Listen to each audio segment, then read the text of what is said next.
Coogs House. We survived South Florida, all thanks to a spectacular Marcus Sasser game. Lots to break down here. Big win. Got to stay undefeated in the American, so let's get to it. You are Locked On Cougs, your daily podcast on the Houston Cougars, part of the Locked On Podcast Network, your team every day.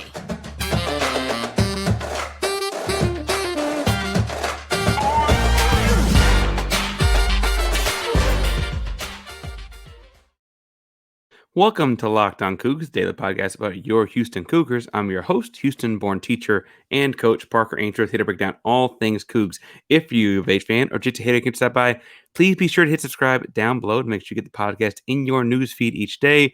We appreciate you making us your first listen of the day. Welcome back to the YouTube channel. Good to see you again. Remember, we're close to 400 subscribers. I believe as we're recording this, we're just over 380. So we're moving on along to our 500 goal. We get to 500, going to have a nice package from Sparkle. Their products feature behind us, obviously. So make sure you hit subscribe. Get us to 500 to be entered to win, though. You got to be commenting on videos. So if after listening to us talk about the Houston Cougar and South Florida basketball game, you can't think of anything to say, tell us whether or not you consider animal crackers. All right, so the way we're going to do this breakdown is we're going to talk about some like normal highlight kind of stuff in the first segment, but that second segment's going to have to be all Marcus Sasser, and the third segment's going to be all Kelvin Sampson, all right? I need to give you guys the like general rundown in case you missed the game, but then we got to talk about Sass. So 1, 2, 3, just like that. In this game, I think it's important to mention off top, there was no Jarace Walker, and there was no Ramon Walker. And for reasons we'll get to in a moment, there was also no Darius Bowser. Now, it sounds like Darius had to go back home. There was death in the family, so we are sending our condolences and thoughts towards Darius and his family as he heads back east for a little bit to see them. Obviously, it's good to see family. That's not the best reasons. I hope you have some quality family time with your loved ones, Darius. Ramon is taking time away from the team. We heard about some injuries and stuff going on with him. Stuff going on. We don't know what that means, but he's taken time away from the team. So Sampson was very clear to say that he is still on the team. So he wasn't there. And then Jarace Walker missed the game with a 103-degree fever. I guess they took his temperature on Tuesday before the Wednesday game, and very clear he was not going to play. He mentioned having a fever. The whole staff, I guess I should say, mentioned having a fever before the Cincinnati game last Sunday. I don't imagine it was nearly that high, right? And so he played tremendously through it, and was not available for Wednesday night's game, which meant that Houston started Javier Francis at the 5 and started Juwan Roberts at the 4, at least to start the game. Juwan Roberts notably got in foul trouble early, finished with just 4 fouls, because technically did not foul out, but he only played a handful of minutes in the contest because of the foul trouble throughout the basketball game. Game was called very, very tight. So a guy that normally plays like 36, 37 minutes in Juwan Roberts, because he alternates between the 4 and the 5, played just 18. The Houston Cougars did win 83-77, so I'm sorry if my tone sounds like a loss. But since they did win, let's make sure we plug like what went well. Jamal Shead on the offense side of the basketball had 20 points on 14 shots. Also had 6 rebounds and 3 big assists. Defensively, he had 4 fouls, and I would also add that at one point he seemed to make one really dumb flagrant-ish call where he pulled a guy down by his jersey when he didn't need to do all of that. Highlight of the show is Marcus Sasser. We'll talk about him in the second segment more in detail and kind of detailed performance. But in just raw numbers here, he had 31 points on just 17 field goal attempts, 4 assists. It's his career high in points, which is kind of crazy to think about when you think about how great his career has been. In talking about Sasser, I also want to point out Reggie Chaney, who played just 19 minutes and had just 2 points and 4 rebounds. But perhaps the biggest play of the game was after Marcus Sasser attacked the rim, got fouled on a hand check call. He's like walking in for a layup, whatever, and USF shoves him in the back. I'm not going to throw the kids under the bus, but they shove him in the back, right? And cheap shot. Sasser hits the ground. It's not okay, right? They end up calling a dead ball technical on the play, right? It's not okay. But Sasser's reaction, like any of ours would when caught off guard like that, is to confront the guy very quickly.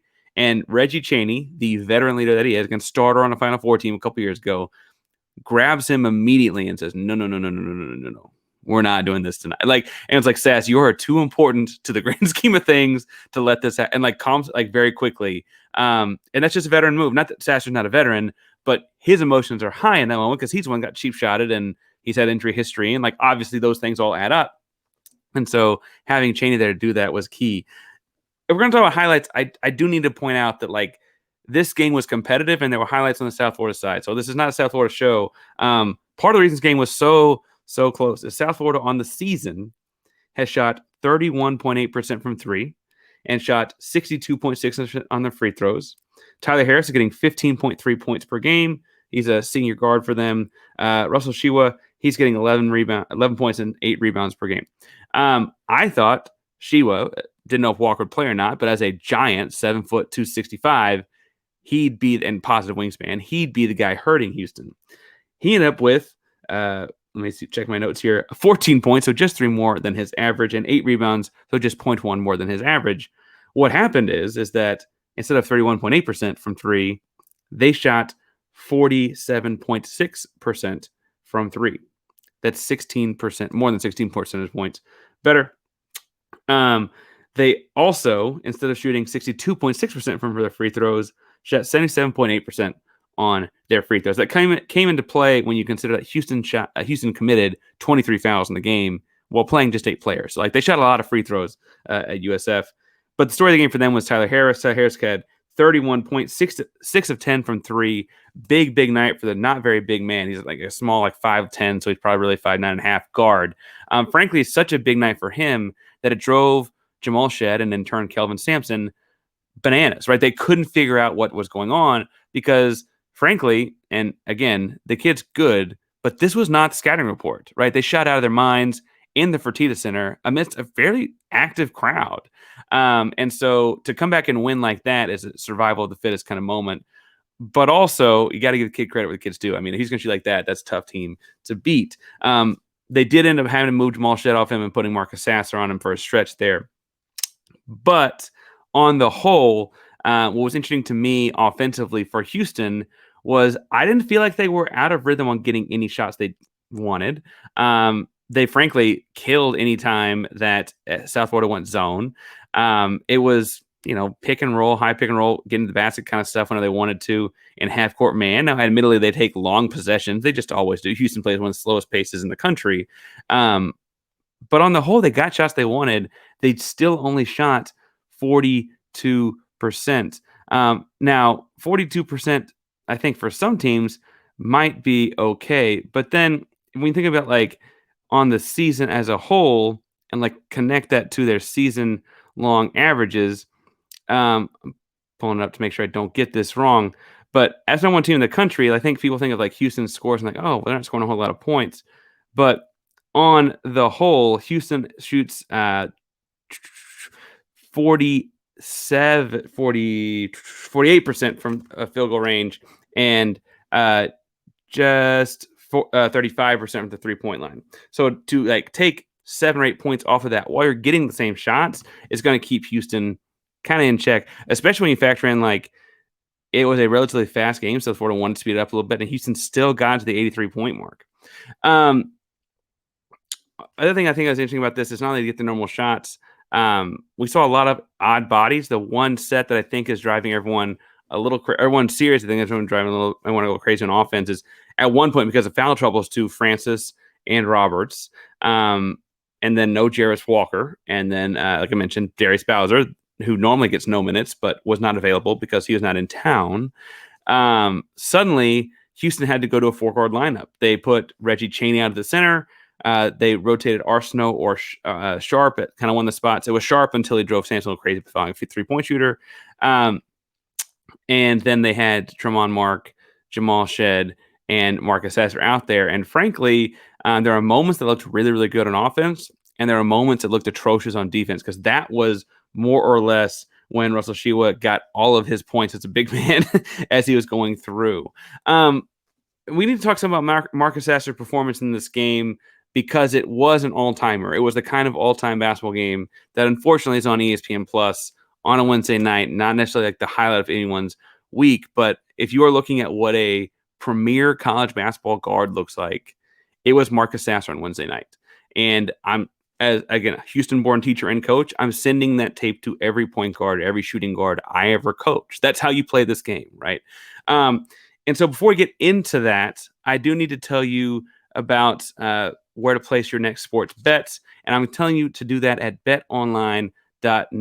Now, betonline.net is the place to place all your sports bets for NFL super crazy wildcard weekend with a bunch of NFL games this weekend. I want to recommend, I ran through the whole list of bets yesterday, and I know that's probably a really bad idea. Not that I'm a gambler myself, but not to give you too much secret sauce. You should go to betonline.net, your number one source for sports betting info, news, and analysis, where you can get the latest odds for every professional amateur league out there, from football to the college bowl season just ended, but they had all of that as well. They have basketball, college, and pro. They got it all at betonline.net. If you love sports podcasts, which if you're this far on the show, you probably do, they have those as well. You can find all your easy and fast sports betting info. Head to the website or use your mobile device to learn more today. betonline.net is where the game starts. I'm telling you, the Cowboys laid an egg last week. McCarthy seems on the hot seat without realizing it because Sean Payton's out there. They're going to Tampa Bay to play Tom Brady. Tom Brady beat them once this year. I'm not. The Cowboys are favored by 3 on the road. I'm not taking that. I'm not.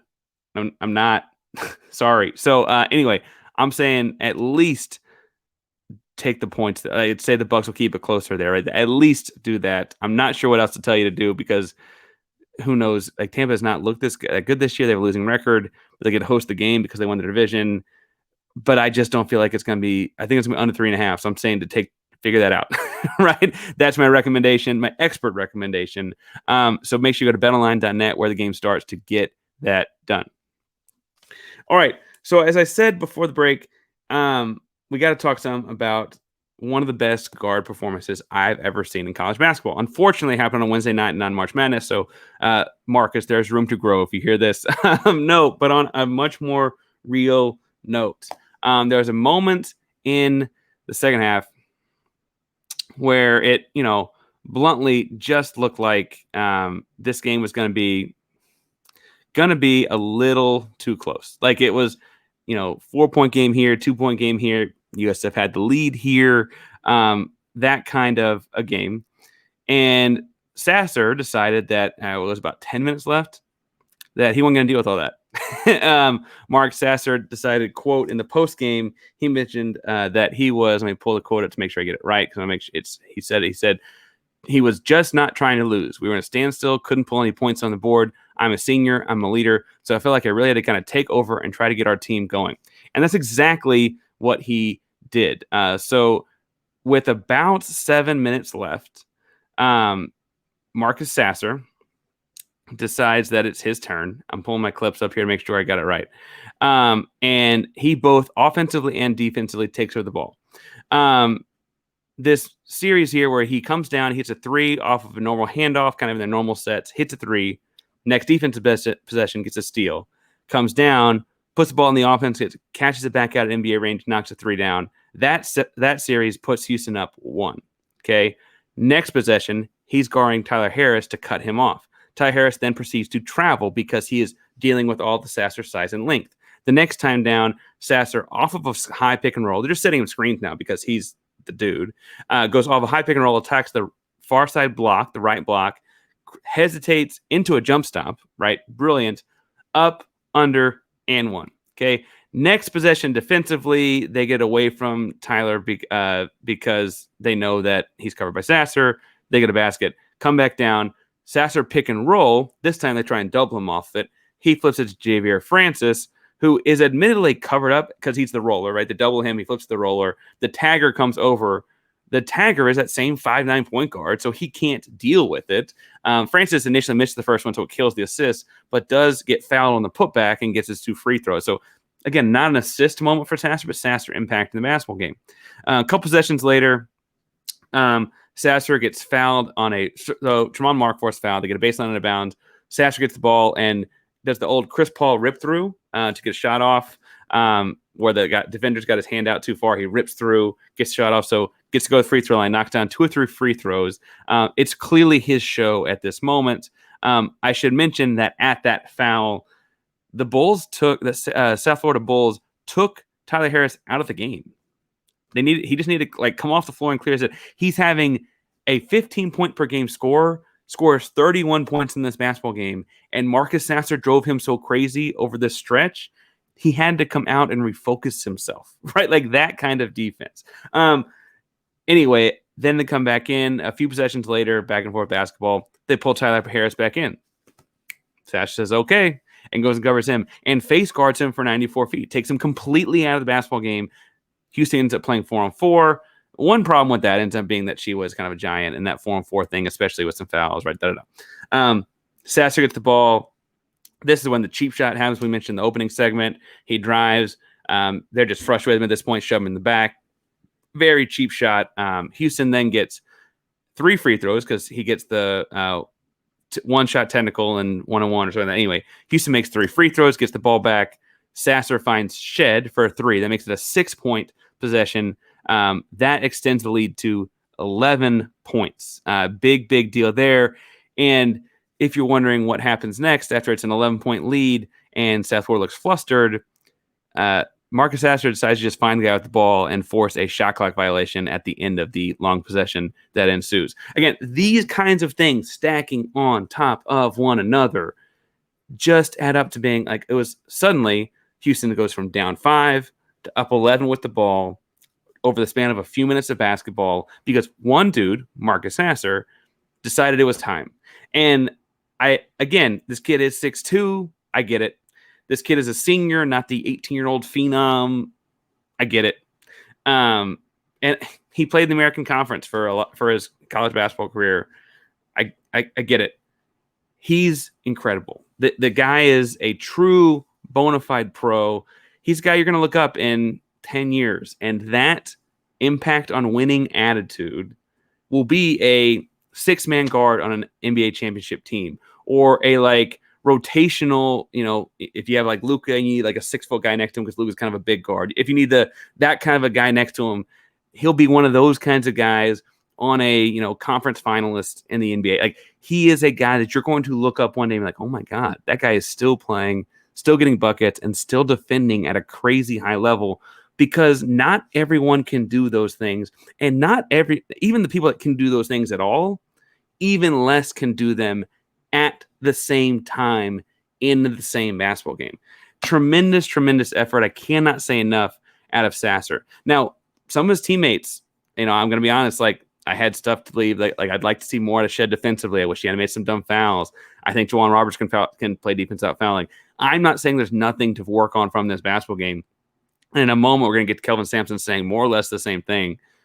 But what I am saying is that Marcus Sasser, 31 points on just 17 shots, 4 assists, takes the other team's high score, having his own career night, opposite guard, completely out of the game down an important, crucial stretch. Also had 4 assists and bluntly could have had a couple more. I cannot stress how tremendous this kid was on Wednesday night. What's funny too is pro scouts love more clippy kind of stuff. When he does the step back 3 motion that creates 4 feet of separation for a dagger and 1-3 in the last 2 minutes of the basketball game, everyone's like, oh my God, look at that move, because the move is a pro move. It reminds you of, as a Houstonian, it reminds you of James Harden, right? He separates from the defense overreacts to try and come back and close out the 3 because they feel like they're screwed. They run into his legs, takes out and 1-3. The 4-point play works, right? The same kind of domination offensively from Marcus Sasser. Again, 31 points. They only played 40 minutes, right? The whole game is only 40 minutes. Sasser played 37, but the whole game's only 40 minutes.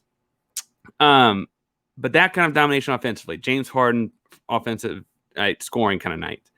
And then defensively, again, when it came crunch time, he's guarding their best player of the night, right? Tremendous effort. I can't say it enough. Kelvin Sampson had some words on Sasser. Sampson said that Marcus' game, quote, has been coming, but these guys aren't just machines, and they're not going to be able to do these kinds of things night in. They are still kids. He then kind of tallied off because Sampson can kind of wander into talking about all kinds of kids and all kinds of kids on the team. But before getting too much about what Sampson said the rest of the way, let's talk a bit about Built Bar. Now, Built Bar is one of my favorite companies that we work with because, frankly, it's one that I was already using well before the Locked On Cougs show even started. Built Bar is a delicious treat without all the fat and calories. We just got through the holidays, and I know that at least my goal is to eat a little bit healthier this year. If you're like me, you want to eat healthier but don't want to compromise on taste, then I've got just a thing for you, and it's Built Bar. Built is actually healthy and tasty. Seriously, they're so delicious you won't think they're good for you. Perfect for your New Year's resolution. What makes Built Bar so good? Well, for starters, they're covered in 100% real chocolate. Yes, real chocolate. They come in unbelievable flavors like churro, peanut butter brownie, and coconut almond. I'm not sure how Built does it, but these bars taste like candy bars while maintaining amazing macros. What's even better that they are a healthy option with 130 calories, 4 grams of sugar, and a whopping 17 grams of protein. You don't need to wait around for your next box. For years, we've been talking about going to Built.com to get your Built Bars and all those kinds of things. It's fun little slogans. But you can now get them at your local Walmart and Sam's Club. That's right. Head to your local Walmart today. Walk in the pharmacy section and grab yourself a box of Built Bars. You can get a 4-bar box of cookies and cream, double chocolate, or coconut puffs. If you're close to a Sam's Club, you can run and get a 13-bar box with hit flavors like brownie batter and churro. Thank me later. Now, I will say my favorite bar here, and I say this every time because it's true. I have them for breakfast every morning, is the coconut almond because, frankly, they taste like an Almond Joy, and I could really use an Almond Joy. It's late night recording after that basketball game. I might have a midnight, air quote, Almond Joy, which is Built Bar. So go to Built Bars, Built.com today if you need to get them online. But if you want to go get them in person right this second, go find your nearest Walmart, BuiltBar.com. All right, so last segment here, I want to talk about what Sampson had to say because I think, frankly, it was interesting, right? Sampson entered this game against South Florida, and he told us throughout the week he thought they're a pretty good basketball team. I thought I'd outlined the ways that they were talented in my preview of the day fairly well, but I guess we'll see how if you listen to that or not, because some people I thought were really surprised on Twitter, like, oh my God, how's the South Florida team 0-3 in conference? Oh my God, how is this going on? Oh my God, all those things, right? And Sampson pointed out very quickly, like, this team was I guess now 0-4 in conference, but they played 4 very close games. They're in a very not so crazy alternate reality, 3-1 in the American Conference, and looking to compete. Sampson, I thought at halftime, so Sampson post game looked relieved. Sampson at halftime looked pissed. Can I say that? Yeah. Sampson at halftime looked pissed, and he said, I quote, as he walked on the floor, he gets grabbed by a reporter. It's ESPN Plus, and he's not in the mood. They mispronounced Javier Francis's name. He said, they asked, what is Javier Francis, or they said Javier, what is Javier Francis doing well? And Sampson's quote was, I don't think anyone on our team is doing well. Further, what? I don't like anything anyone on our team is doing. like great coach speech right there in the locker room. You could tell she was a little flustered, had something to ask, and he was like, we're not doing that. And just kept he didn't say that, but just kept walking, right? Because he was pissed. After the game, a little more relieved, Kelvin Sampson. Cool, calm, collected. Frankly, looked like he had just dodged a bullet on his face. Says, we cannot have our fastball and find a way to win. That's fortunate. Sometimes you got to get lucky. I thought we were lucky tonight. We could have lost that game. See me analyzing this thing after I walk out of this room. We're 17-1 and 5-0, brother. Happy about that. And then he had a big old smile. Now, I have to say that I do think that part is genuine. He's happy to get to teach whatever lessons come out of this at 5-0 and at 17-1, right? Because he knows that this team, in the back of his head, whether he wants to admit it or not, has really big aspirations and goals. And fair and unfair, they're probably going to have to be more or less undefeated or close to undefeated in the American Conference regular season to get there, right? I don't know if they go undefeated. And I think they can probably do it with 1 or 2 losses. But dropping an early game like this at home South Florida would have been a pain to come back from, of course, the conference play, right? So he is relieved. I believe that. And I think it's easier to teach from a place of being relieved. But his commentary about how he didn't think Jamal Shead played a very good defensive game, commented, we said about Jarace Walker back when St. Mary's kind of beat him up physically, Jarace Walker, right? He said he didn't think Jarace Walker had any mud blood, right? Didn't have any mud in his blood. He wanted for a muddy game. Of all of the guys, if you'd asked me at that moment who's the last guy he was going to say that about, I would have said Jamal. And tonight, I guess Wednesday night after the game, he said he was questioning whether or not Jamal Shead had any in his blood after watching the last couple of games because he hadn't been defending very well in a while. And, I kind of could watch and be like, oh, he didn't play very good defense tonight. But after he said that, I kind of thought through and I was like, no, Cincinnati wasn't so great. No, he didn't guard the best players at SMU either. No, it's been a couple games, right? And that's not to say that Jamal Shead has not played well. Again, he had 20 points tonight. That's a fourth of what Houston scored in the whole basketball game. And he got covered with a guy that shot the game, had the game of his life, right, from South Florida. But I will say that probably speaks more to the bar that Sampson and Jamal have set, and then that we as fans have set for Jamal and watching, right? Like he's supposed to be the lockdown guy, right? We talked at the start of the season about how he was taking other teams' guys that had like 20 points scored, guys that scored 20 points a game last year, holding them to 9, right? Guys that scored 18 points in their first 2 games, holding them to 3, right? Like he was doing that in the early part of the season. We hadn't had that in a little bit. And so was an interesting challenge of sorts to hear from Sampson very publicly.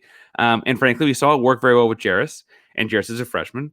Jamal has started, I think on the ESPN broadcast, said that he started over 50 games in a row for the Cougars. And so, like, I'm anticipating him kind of stepping it up as well. Houston's got a few days here. They don't play until they head to Tulane next week. And they don't play basketball until they head to Tulane next week. They play on Tuesday in New Orleans. And I have to say that, like, honestly, that's kind of an interesting few days off now to go work on your defense. Because theoretically, you could spend Thursday and Friday. Thursday might be a rest day of sorts because that's a tough game on a Wednesday night. But you got time for some real work days and then time to recover before the Tulane game. But you also have like one of your better players out sick and one of your key. I mean, I don't know what Malik Wilson's status is. He wasn't there, but Darius Bowser's a big time part of practice of this because he's big and strong and moves guys around and pushes guys at practice, and he's not present. Ramon Walker's hustle, effort, intensity we've cited before as like being one of the things that makes Marcus Sasser great because he has to practice against that every day. And Ramon Walker's not really part of the. He's on the team, but not with the team these days, right? And so I don't know what their status and what they're going to do the next few days, but I do think it's interesting that Sampson's taking the time to like make this point right here, right now, right? I think that the other thing about looking at what Sampson had to say after the game is that this team, South Florida, is a bunch of old dudes. And I wonder if Sampson's kind of picking up on like he's finding, because as a coach, you want to scout what other teams are looking at. What are they doing to beat Houston? And they almost did. And it's a veteran team, and it's worth looking at. And what they did to beat Houston was, it was a tightly called basketball game, right? Houston committed 23 fouls. South Florida committed 22. Now, a handful of their 22 were down the stretch playing the foul game, trying to get the ball back. So let's call it 23-18, right? That's still a lot of foul calls in a 40. It's a foul every minute in a basketball game, right? Before you get to the foul game down the stretch, it's a foul every minute. That's a lot. The refs were star of the show in a lot of ways, right? That's a lot of fouls. I don't want to get into fair, unfair, whatever, but it was certainly a tightly called game regardless. So get into a tightly called basketball game because Houston's very physical. B, have a big guy that forces Houston to kind of like collapse the defense and dominate, and like Houston doubled him down low. Now, Russell Shewa did not have a great day scoring the basketball, but his impact on offense was visible. I mean, the defense had to collapse every time the offense went into him. And frankly, the commentators saying they probably should go into him more. And then, newsflash, once the ball spit back out from the inside, you get crazy out from 3. Now, I know that sounds like a lot of circumstantial things, but they're not things that don't happen. And at the end of the day, college basketball comes down to a bunch of one-game samples. That can happen on the wrong Saturday in March. It can.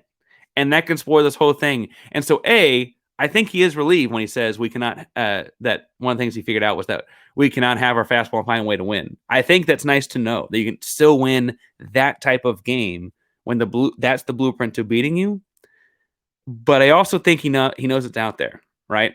So when they play Tulane's been pretty strong this season, right? So let's see what they look like against Tulane on Tuesday. Temple just played that South Florida team very close a few days ago. Then they go to South Florida on the 25th at the end of the month. That's a Wednesday night game. To Central Florida. I'm sorry. To Central Florida, which remember from a few weeks ago was just a 6-point win for the Cougars in Houston. They got to return the favor and go to Central Florida.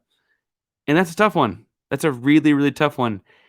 And then they followed that up by hosting Cincinnati just a couple days later, right? That's a tough stretch. And they don't have the 7-foot 260 guy, but they've got a lot of guys that are long, and they've got a lot of guys that can shoot in both those programs. In the case of Central Florida, I guess they got both guys and both guys and the same guy. We'll be breaking those things down all week long.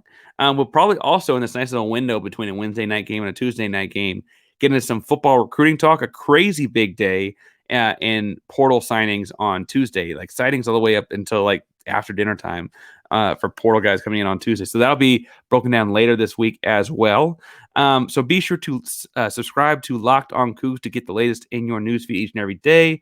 You can find me on all social media platforms. I'm at Painsworth512. That's PAINSWORTH 512 on wherever you want to talk to me. I'm usually on Twitter, so make sure you find me there. And when talk Cougs, basketball, football, the Rockets, the Astros, I like basking in that glory. The Texans are a fairly dysfunctional franchise, and I got a lot of negative things to say about that. But if you want to talk about that, we can. There's a sneaker wall behind me. We can talk sneakers if you like.